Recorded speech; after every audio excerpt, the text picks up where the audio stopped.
Mike's Daily Podcast. Episode 1526-1526. I am your host, Michael Matthews. And you know what? I was thinking last night how the vice president goes by Mike Pence. Not Michael Pence, but Mike Pence. And you know, I kind of like that. I may not be a complete fan of Mike Pence. I think he's sort of like if George W. Bush and Mike's Daily Podcast, Dan Quayle had a baby together, it would be Mike Pence. But yeah, so my name's Mike, and Mike's Daily Podcast. That's the name of this show, broadcasting from Cafe Anyway, located somewhere in Podcastro Valley, Monterey, and I have all kinds of people stopping by. We got John Deere the engineer, Chely Shoehart, Floyd the Floorman, and why are you Mike's Daily Podcast listening to this podcast? Why? Because you want to be informed, entertained, and Mike's there was a little bit of Daily extra time, so you thought Podcast. you'd kill it with Mike. So Yeah! that's what this show's called, Killing It with Mike. No. Yeah, no kidding. Okay. Wow! This paper's completely empty! What are we going to talk about? Oh, hey, I forgot to mention yesterday was Basil the Boxer's adoption day. I adopted him. Look who just walked in 8 years ago yesterday. Isn't that nice? Basil the Boxer. Look who walked in. Hello, Mike Matthews. It's Chely Shoehart, the good chef supervisor. Basil the Boxer is a wonderful dog, and he's like really nice. He is really nice. He doesn't bark a lot. He's only bitten one person, and that's me on accident. Oh, wait. Did he bite somebody else once? Yes, but who cares? And look who else walked in. Oh, Mike, this is Floyd the Floorman. And this is John Deere, the engineer. I've told Kim Jong-un to stop making nuclear weapons. Yeah, he's making lots of nuclear weapons, and he has a button, and so... Or as somebody I know says, button. It's button! You gotta put the emphasis on the butt. And that, phrasing, and that is what we have on the, where'd it go? And here's today's podcast picture. Oh, I lost my phrasing button. Phrasing? Oh, there it is. Oh my gosh, no way. Oh my god, no way! And yeah, the Russians helped Trump win. America elected Donald Trump. And yeah, the Russians helped. And yeah, the podcast picture is of Basil the Boxer. When we were over at... now, this is warmer days. When we were over at the Bay... I think this is San Leandro, Hayward, somewhere in that particular area, around the Hayward regional shoreline. And he was barking at the waves. He loves to bark at the waves. And so the adoption day was yesterday. 8 years ago, my then wife said to me, "Hey, I want a dog." And so we hopped in the... Oh, man, I've got this nice guy that I work with who keeps giving me... He informs me if there's gigs in the San Francisco radio market that I should apply for. Isn't that nice of him? He doesn't need to do that. Well, shoot. We all need friends like that, don't we? I had just gotten let go from my job in Alabama, and I was sleeping sound asleep, and all of a sudden the phone rings, and this guy's like, "Mike, there's a job opening in Mississippi. Go get it!" And I was, no, not Mississippi. Alabama, I'm okay with, but not Mississippi. Huh? That makes no sense. But, yeah, so the podcast picture is of that. And my then wife was, "I want this dog." So we hopped in our car and drove all the way to Fresno to get Basil the Boxer. That's where he came from, was Fresno. He was on Craigslist. And my wife at the time really wanted a Brindle Boxer. And I was, oh God, I don't want a dog. There's so much work. Oh, what am I don't want this. And Basil walks in, And we see him, and I'm, wow, this dog's really nice. And he gets in the car, and immediately we're bonded. It's from then on we were family, dog owner family. So yeah, and I would say that if you are someone who likes to walk, someone who likes the great outdoors, there's nothing better than having a dog, because you can really go and enjoy the great outdoors with your pup, and they bring you so much happiness. But back to what were we getting back to? The just the world. It's interesting, isn't it, today? We've got this Kim Jong-un thing going on. We've got this sauna on Monte La Gazzuoi in Italy. I think that's how you say that. Rose McGowan has a documentary that's going to be coming soon, where she's the subject of a documentary TV series on E, of course. Is it really a documentary when it's on E? Citizen Rose. It'll coincide with the release of her memoir called Brave. I want to see you be brave. 4 more episodes will air in the spring. She helped open a national public discussion about sexual harassment and abuse. And, of course, we've got to thank the New York Times for doing their in-depth reporting about it. When she accused Hollywood mogul Harvey Weinstein of raping her, Weinstein has repeatedly denied allegations of non-consensual sex. By the way, Rose also, I think this was over a year ago, she talked about how when she was going to be in an Adam Sandler movie, how they said, okay, now, if you want to be in this movie, you're going to have to show a lot of skin, and you're going to have to wear this kind of a skimpy dress and that kind of thing. There was all these stipulations to be in a stupid Adam Sandler movie. With the documentary, Rose says she hopes to amplify my message of bravery, art, joy, and survival, and to show how we can heal through art even when being hounded by evil. And she will be the executive producer of this. Yesterday, I finished watching the Doctor Who show, the newest one, the Christmas one, where he is, where he regenerates, actually. He becomes a woman. He becomes Jodie Whittaker.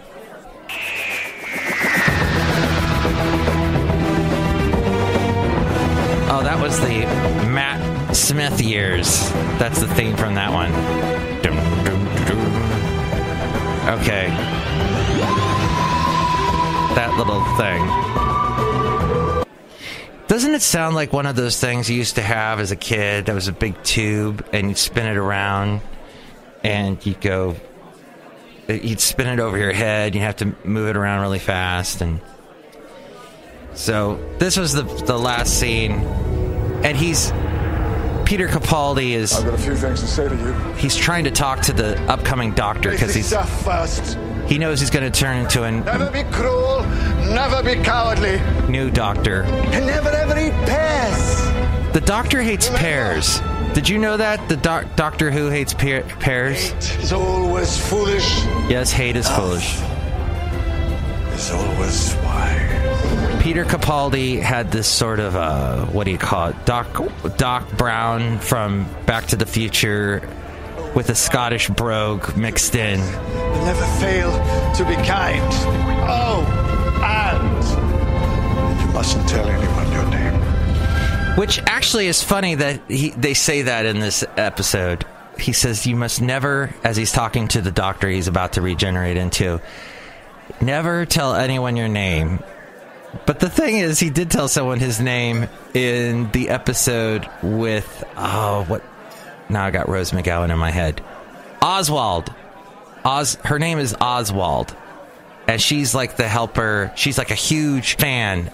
They kind of play on the whole Doctor Who fanboy thing. In this case, a fangirl. And she's into the Doctor. And she wears dresses, clothes, women's clothes that are inspired by the Doctor's clothes from the past.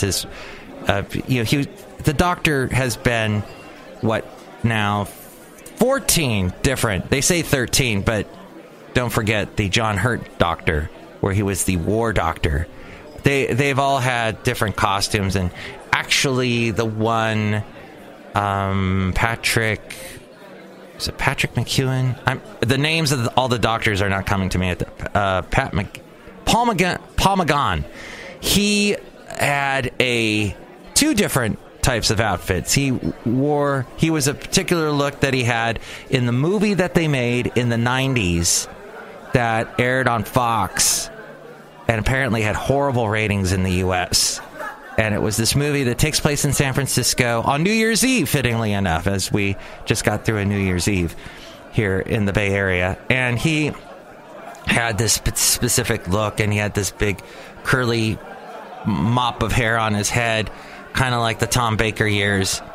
And he had this look, but then Stephen Moffat wanted to wrap up and explain how he turns into the war doctor, who then eventually would turn into Peter Eccleston. I might be screwing someone's name up along the way here, this is off the top of my head, but they did a special on YouTube only, well, I guess also on the BBC's website only, explanation of what happens. It's about 10 minutes long, and it talks about how he's trying to help someone who's in a spaceship that's crashing, and she doesn't want his help because she doesn't like him, and they crash the spaceship, and so now he's about to regenerate because he's mortally wounded, and he's going to regenerate into John Hurt. And in that episode, the Doctor had a different look, and then which he then turned into the War Doctor. Okay, all that to say that he says he doesn't like pears, and that he didn't say his name. Oh, except when he's talked to Oswald. Not Clara Oswald. Wait a minute. Osgood. There. It was Osgood. All these Oz's. Clara Osgood, played by... Dad. Now none of the names are coming. Clara Oswald was the...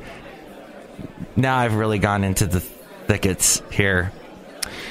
So, Clara Oswald returned in this last episode as well. And you could tell it was basically done over Skype.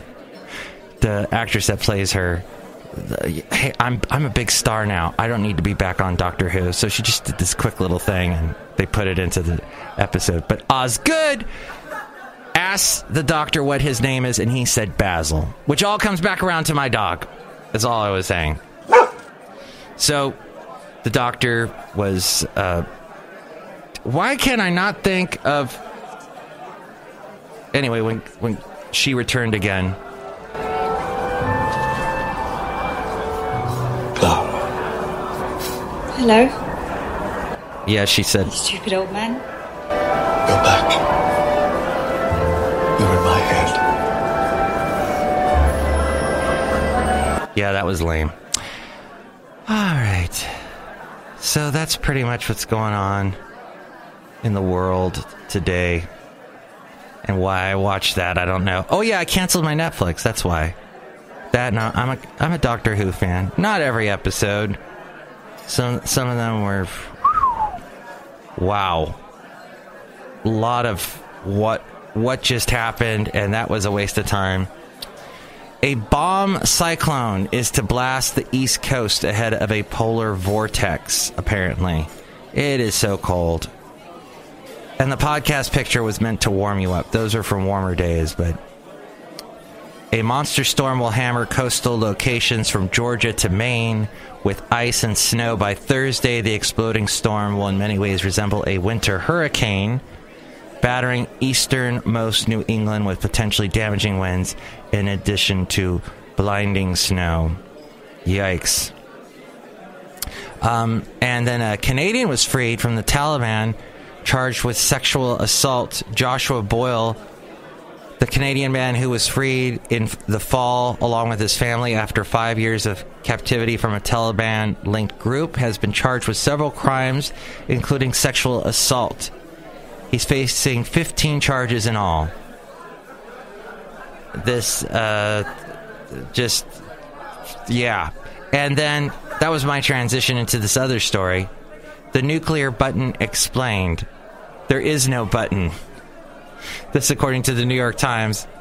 They're having their button off. Kim Jong-un saying that he always has access to the nuclear button, and Trump saying, well, my button's bigger than yours. Yes.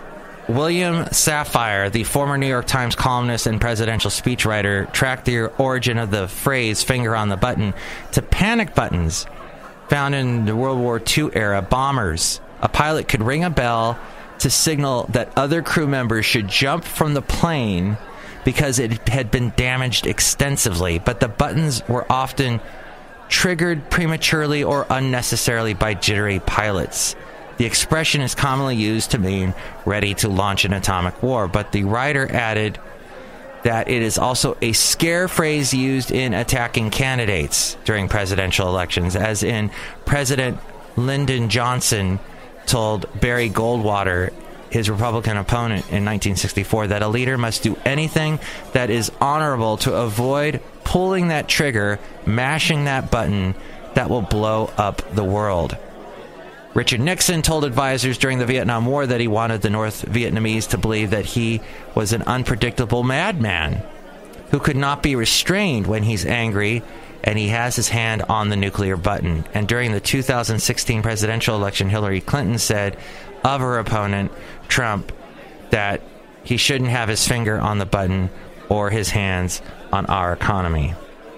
And, oh, what is going on after the Mueller investigation continues? That guy, Papanopoulos, apparently everybody in the Trump campaign is going, yeah, he was just a coffee guy. But there's all these emails to people higher up in the Trump campaign. And Papanopoulos told an Australian diplomat as they were drinking wine at like a little stupid wine bar in D.C., hey, he said to the Australian diplomat, hey, you know that, like, the Russia wants to get in touch with me. Basically dropped information that Russia had been contacting him and had been trying to get Trump to. Well, and it was that Russia had dirt on Hillary. But I just want to set the record straight. Well, I'm really rich. That's all I have from Trump at the moment. So each nuclear-capable country has its own system for launching a strike, but most rely on the head of government first confirming his or her identity and then authorizing the attack. But despite Mr. Trump's tweet that he has a much bigger and more powerful button than Mr. Kim, the fact is there is no button.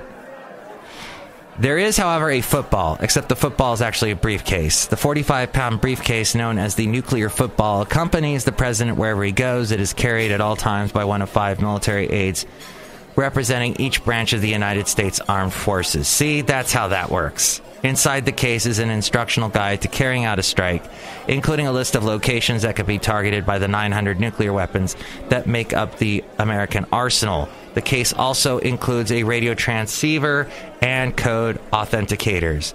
To authorize the attack, the president must first verify his identity by providing a code he is supposed to carry on him at all times. The code, often described as a card, is nicknamed the Biscuit. In his 2010 autobiography, General Henry Shelton, chairman of the Joint Chiefs of Staff during the final years of Bill Clinton's presidency, wrote that Mr. Clinton had lost the Biscuit for several months without informing anyone. The president does not need approval from anyone else, including Congress or the military, to authorize a strike, a decision that might have to be made at a moment's notice. Nonetheless, some politicians have called for more layers of approval. The longer I'm in Senate, the more I fear for a major error that somebody makes, said Dianne Feinstein. One man, the president, is responsible. He makes an error, and who knows, it's Armageddon. Now, Kim Jong-un, however, the nuclear program is shrouded in mystery, it says here in this New York Times article. All right, how about some uplifting tech news, huh? I don't care about how I'm supposed to get my $20 Apple iPhone battery replacement. Samsung is making a neck speaker that might not annoy everyone else. Oh, that's a good piece of news. Samsung wants people to be able to listen to music or watch videos while still being able to hear the world around them. That's not a bad idea. I see people all the time when I'm walking Basil the Boxer on the trails, and they've got their thing on, their little headphones on, and, they need to pay attention, is what I'm saying. The Highlights is a product line called S-Ray, short for Sound Ray, that's composed of 3 different speakers that are supposed to act almost like headphones playing music so that only a single person can hear it.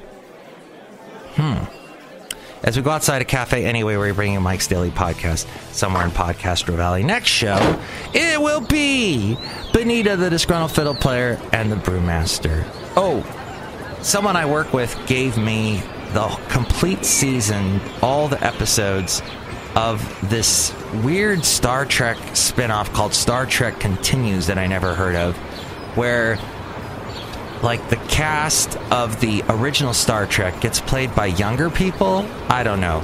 That's what he explained to me. I haven't watched it yet. I will watch it and get back to you because that's what I do. But happy day after Basil's adoption day. Enjoy this day. Hopefully nothing bad happens. It's all good for you, and good things, and wide open trails where you can hear everything around you and enjoy the world and not be barraging your ears with Jay-Z. Jenna Coleman plays Clara Oswald. That frickin' just popped into my head. Thank you, brain, for finally working. It's very early. It's 5:48, and I gotta go. Enjoy your day. Next show. Oh, I already said that. Next show, I may be a little bit more... Mike's Daily Podcast is written and produced and performed by Mike Matthews. His podcast is super easy to find.